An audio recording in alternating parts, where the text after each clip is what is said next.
Bon, alors on va essayer d'être clair. On imagine que là, tu as lancé une session Zoom. Tu vois, tu es dans ta session Zoom. Il y a un élève qui s'est connecté, il est là.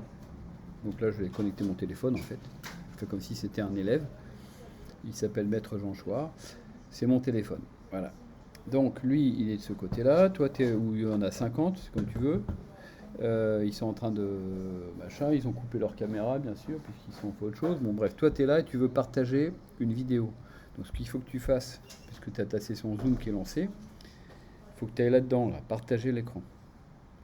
C'est ça la fonction. Donc ce que te propose partager l'écran, c'est soit de partager l'intégralité de ce que ton ordinateur voit, c'est-à-dire tout ton bureau, et dans ce cas-là par exemple, ils verront tout ce que toi tu vois sur ton bureau, soit seulement une partie, par exemple un truc que moi j'ai lancé. Alors je vais te montrer ce qui se passe. Par exemple, si bon, je ne fais pas partager l'écran, j'arrête ça, j'ignore pour l'instant. Mais imagine que par exemple j'ai une vidéo sur mon ordi à moi et c'est une vidéo que je vais lire avec VLC ou n'importe quel programme de lecture de vidéo. Donc je la lance.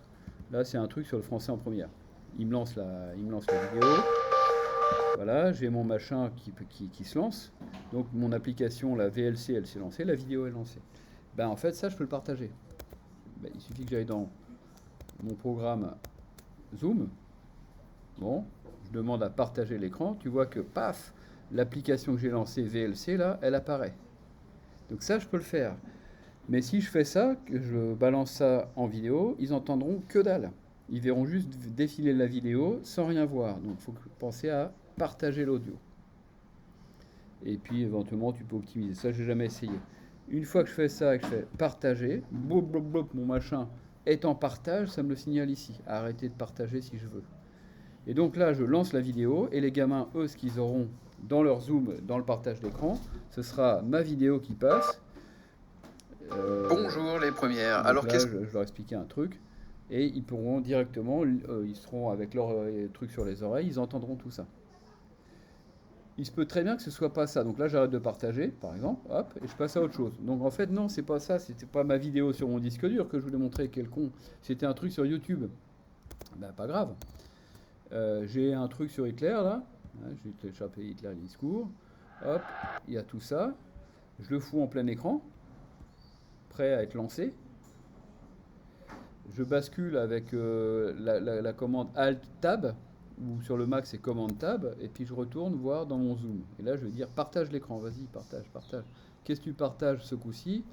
Le Firefox que j'avais lancé, qui contenait Hitler et compagnie. Je vérifie que je partage bien l'audio, je partage. Et à partir du moment où là je retourne dans Firefox, dans mon onglet, je balance, et ça les élèves, ils l'entendent direct pendant que toi, ça, c'est ça pour le partage. Il faut jongler entre les deux applications. Une commande qui est hyper pratique sur le. Ça se trouve, je peux te la montrer. Sur mon Mac, tu vois, ou sur n'importe quel écran, je te montre dans la fenêtre du gamin là. C'est commande tabulation. Ça te permet de passer d'une application à l'autre. Là, c'est Monosnap, là, c'est machin, voilà. Et donc, ça, c'est pratique pour faire. Si tu n'y arrives pas, tu viens au bahut et je te montre. Ou alors, tu me payes l'apéro et je viens. Et je te montre. Allez, j'espère que ça marche. J'arrête le partage, j'arrête la vidéo et normalement tu devrais pouvoir voir tout ça. Et je vais boire une bière parce que Véro elle vient de rentrer, elle m'a acheté des bières blanches, c'est hyper sympa. Voilà, arrêtez la vidéo.